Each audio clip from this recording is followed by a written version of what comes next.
Hey y'all, today we're going to show you how to make no-boil mashed potatoes in your slow cooker. They're easy to make, they're super flavorful, and it's going to give you more real estate on your stove. All while having a whole lot of fun. There you go. Are you recording now? Talk to the beard. No.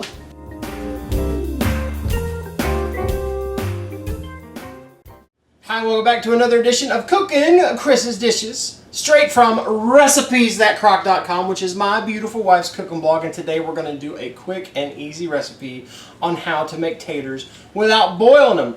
One main staple in America is mashed potatoes.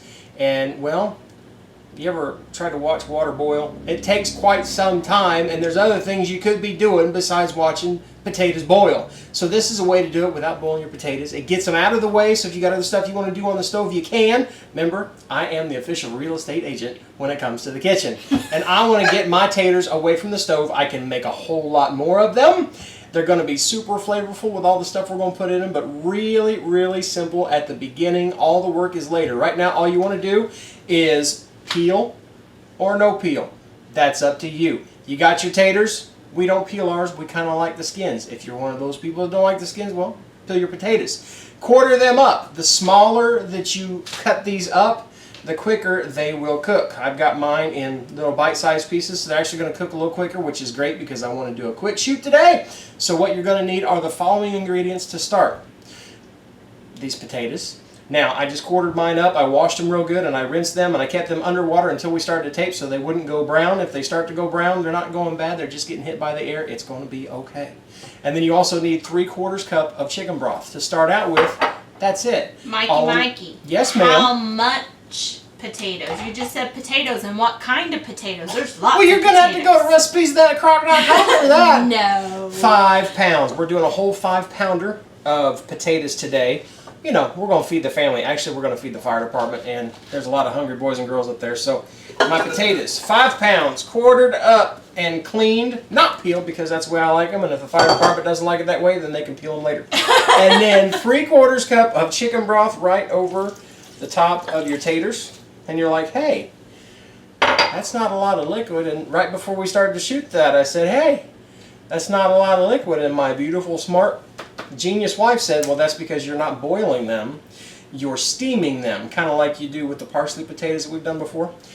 Put a lid on it. You can set it on high for 2 to 4 hours or low for 6 to 8 hours, depending on what you got going on and when you're going to serve them. I'm going to set it on high, and as soon as they're fork tender, they'll be ready to go, and they'll be ready to go in 3, 2, 1. And a couple hours has now passed, and our taters are fork tender. Let's take a look at them. See that steam rolling off of them. And I'll even prove it.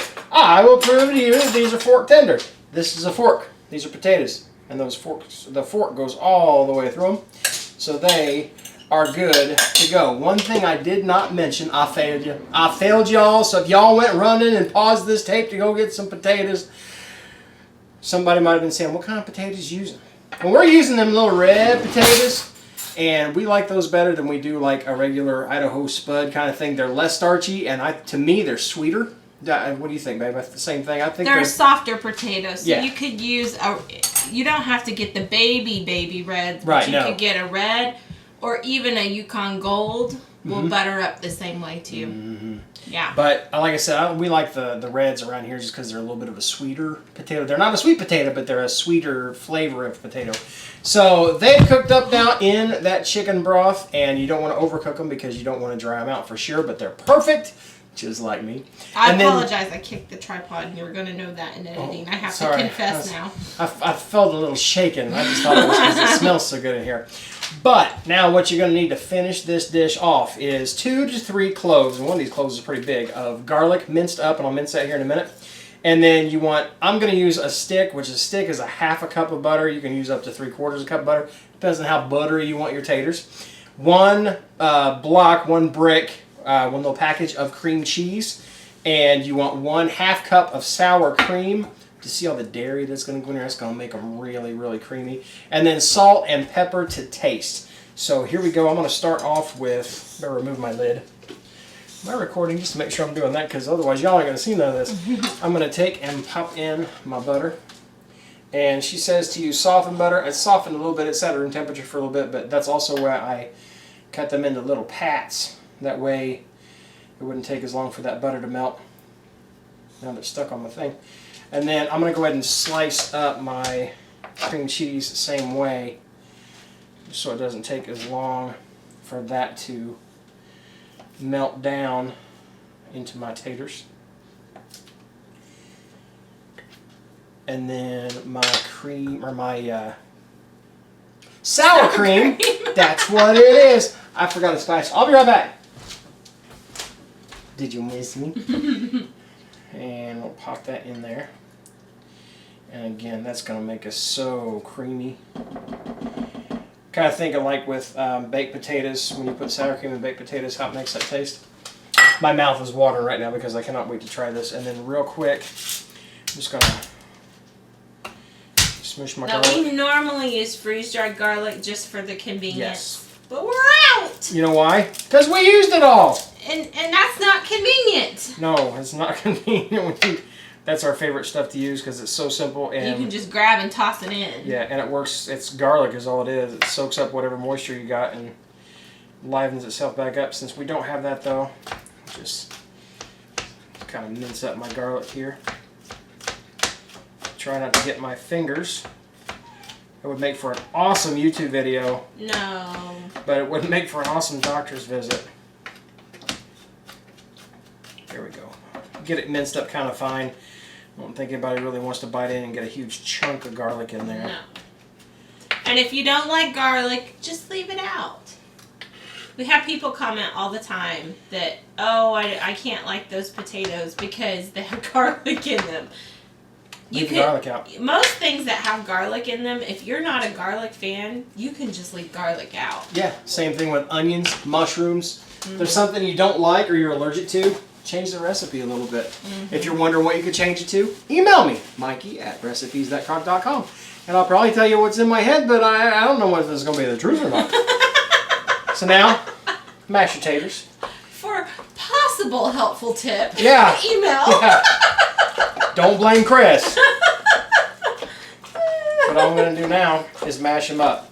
We don't have a tater masher. No. But we do have... You're flinging. a mess. I'll watch you clean it up too. But we've got the Zing. Which is like a... Similar to the Pampered Chef Mix and Chop. But one thing Cris was talking to me about before we jumped into this segment. You need like an eye guard. I do. Or safety glasses. If you're going to leave your skins on, you might want to cut your potatoes a little finer. I think that's what you said. Yes, because like you're making, like mashed potatoes typically don't have skin, but smashed potatoes usually have the skin. But as much as I love my mama's mashed potatoes, I prefer smashed. I like smashed potatoes too. But if you're going to leave the skins on, the meaty part of the potato will mash right up, but the skins aren't going to get any smaller than what you cut them. Right. So you want to cut... Unless you're really aggressive with that masher. If you want to cut so you want to cube it pretty much so that it's little pieces of potato. Oh my gosh, it's all over the floor. And so you have little pieces of potato skin instead of like great big strips that people get a big mouthful of it and go, you want it more like smashed. Now, Cris. Yeah. Could I have... see, what I'm trying to do here is I'm trying to keep everything going in one pot and not dirtying a bunch of bowls. That was my phone going off. Not dirtying up a bunch of bowls and things like that. Could I use a mixer in my crock pot? Yeah, I would say as long as it's a ceramic slow cooker, you probably could get away with using a hand mixer. Don't do it with your metal pans. No, don't do it with any non-stick coating because it could chip that coating, but I think probably the ceramic would do just fine. You could even use an immersion blender, which is probably a little bit more safe to use to get it all kind of real smooth. And that immersion blender might also help chop up your skins a little bit too. How is it? The garlic And the butter smell is coming out of this. All right. Do you think you got enough salt and pepper in it? I'm about to find out. Okay. I'm gonna get me some skin because I do love the skin. But look at that, you can see the consistency of it. It's mashed taters. It's mashed taters, and you did it all by yourself. At least I did.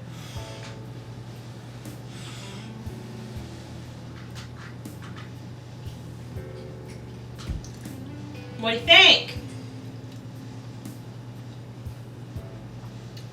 I could almost have that for dessert. Now, here's the other thing. The slow cooker that you used is Crock Pot's one-handed.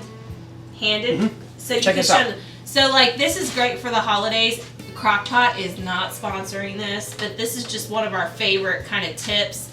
So They you might can- not be sponsoring us, but we kind of dig what they got going Yeah, on. you could make these at home, and then you just pop that baby on like that. Guess Check this who? out. It's one-handed, and that makes it, and it has a cord winder on the back, so Yep. you could carry a whole bunch of stuff as you're carrying that in on Thanksgiving or at Christmas or any other potluck. Or, oh my goodness! We will leave. Our phones are going off like crazy. I think Aunt Lou misses us, but we will show you just like that. Yeah, we'll leave a link down below. As as far so as you guys this one can goes. see it. Maybe But put it in there. that just makes it super convenient, and then you could just put that on warm whenever you get wherever you're going, Yep. and stir it occasionally, and it's going to keep it nice and piping hot. And if you need to work out, There you go, one-handed. Oh my goodness, Ooh. stop it! oh, But those taters that's are a good. really great tip, and one of our favorite travel slow cookers. I'm good. Oh goodness. You know what the best part about it is when you do this all by yourself? You get like the beaters. You better close this out before our phones continue. I will in a minute. You know what would go really good on top of those? Bacon and chives.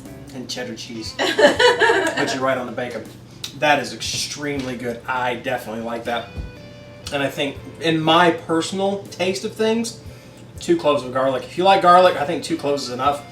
Because then that garlic flavor is just going to soak in even more through the potatoes. So, super seriously good. But if you like what you're seeing down here, give us a thumbs up down below. And if you have not become a member of the Crock Posse, it's real simple. Just click that little subscribe button down below and become a welcome member of the Crock Posse family. And also, if you'd like to support us financially over on Patreon.com, you can at Patreon.com/recipes-that-crock. And we greatly appreciate it, as well as those who have come to do so before you. Y'all keep watching, and we'll keep cooking, and all will be well. Well. Also, if you would like to...